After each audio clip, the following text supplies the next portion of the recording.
இல்லை, முக்கியமாக ஒரு விஷயத்தை கிளாரிஃபை பண்ணணும் சார். ஏன்னா தமிழ்நாட்டு அரசியலில் வந்து இந்த நடந்துருக்கிற பிரச்சாரத்தை வந்து திசை திருப்புற மாதிரியான விஷயத்த திரு ராஜகோபால் அவர்கள் சொல்கிறார். அதிமுக தான் அதுக்கு பதில் சொல்லணும். கடவுள் நம்பிக்கை உள்ளவர்களுக்கும் கடவுள் நம்பிக்கை இல்லாதவர்களுக்கும் நடக்கிற ஒரு போட்டியாக இந்த தேர்தலை பார்க்குறாரு. அது அதிமுக கண்டிப்பாக பதில் சொல்லணும். அவங்க முருகன் மாநாட்டில் கலந்துனாங்க, மறுநாள் மறுத்தாங்க பல விஷயங்களை. அதனால் வந்து அதிமுகவுக்கு இதில் ஒரு பொறுப்பு இருக்குது. ஏன்னா அந்த மாதிரி நெரேட்டிவ் இவங்க செட் பண்ணுறாங்க பாஜகவில்.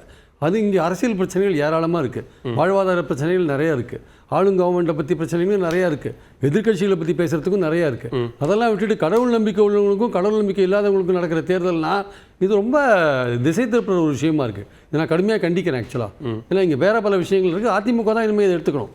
ரெண்டாவது வந்து ஒரு கட்சி வந்து பெரும்பான்மை பெறுதா இல்லையானது அந்த கட்சி அமைக்கிற கூட்டணியை பொறுத்து இருக்குது ஆக்சுவலாக.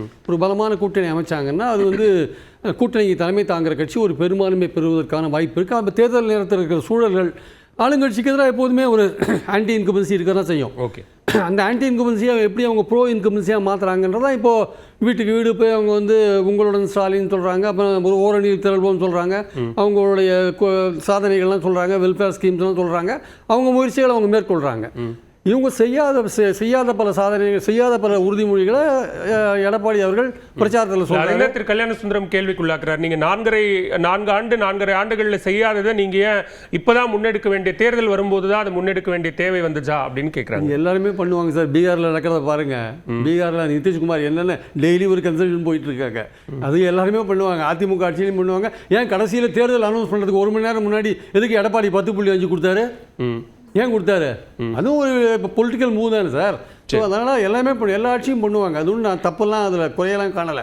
என்னுடைய பாயிண்ட் என்னென்னா வந்து திமுக ஆட்சியிலையும் பல குறைகள் இருக்குது. அதான் அதிமுகவில் சொல்லி ஓட்டு கேட்குறதுல வந்து எந்த விதமான இதுவும் இல்லை. பாஜகவை சொல்லி ஓட்டு கேட்குறாங்கன்னா இப்போ கனகராஜ் சார் சொன்னார்ல, பாஜக தமிழ்நாட்டுக்கு என்னென்ன பண்ணிட்டுன்ட்டு. அதனால் அதிமுக பாஜக ஒன்றா இருக்கும்போது, பாஜக தமிழ்நாட்டு நலன்களுக்கு விரோதமாக இருக்கும்போது, அதிமுக அதோட கூட்டணி சேரும்போது பாஜகவை குறி வைக்கிறாங்க. அது அதிமுகவும் சேர்த்து குறி வைக்கிற மாதிரியான ஒரு விஷயம்தான்.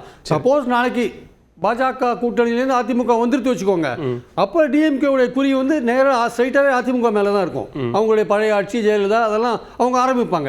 இப்போ பாஜக ஏன் சொல்கிறாங்கன்னா அது தமிழ்நாட்டு நலனுக்கு விரோதமாக இருக்குது அப்படின்றதுனால அந்த விஷயத்தை கையில் எடுக்கிறாங்க. அதுதான் அடிப்படையான விஷயம். சரி, ஸோ திமுக கூட்டணி வந்து ஸ்ட்ராங்காக இருக்குமானா இன்னைக்கு ஸ்ட்ராங்காக, இன்னைக்கு தேதி தான் நான் பேசுகிறேன், இன்னைக்கு அது ஸ்ட்ராங்காக. பல விதமான கருத்து வேறுபாடுகள்லாம் இருந்தால் கூட திருமாவளவன் சொல்கிறாரு அடுத்த வாட்டி நாங்கள் திராவிட மாடல் ஆட்சியை தான் வரவேற்போம் சொல்கிறாரு. சிபிஎம் சொல்கிறாங்க, சிபிஐ சொல்றாங்க, எல்லாருமே திமுக கூட்டணியில் கண்டினியூ பண்ணுவோம்னு சொல்றாங்க. காங்கிரஸுக்கு காமராஜர் பத்தின பிரச்சனை எல்லாம் இருந்தா கூட நாங்க அதோட தான் கண்டினியூ பண்ணுவோம் அவங்களும் சொல்றாங்க. இன்னைக்கு தேதியில் அவங்க கூட்டணியில் எதுவும் பிரச்சனை இல்லை, ஓரளவுக்கு ஸ்ட்ராங்கா இருக்கு. வரப்போற மாதங்கள்ல என்ன நடக்கும்னு சொல்ல முடியாது.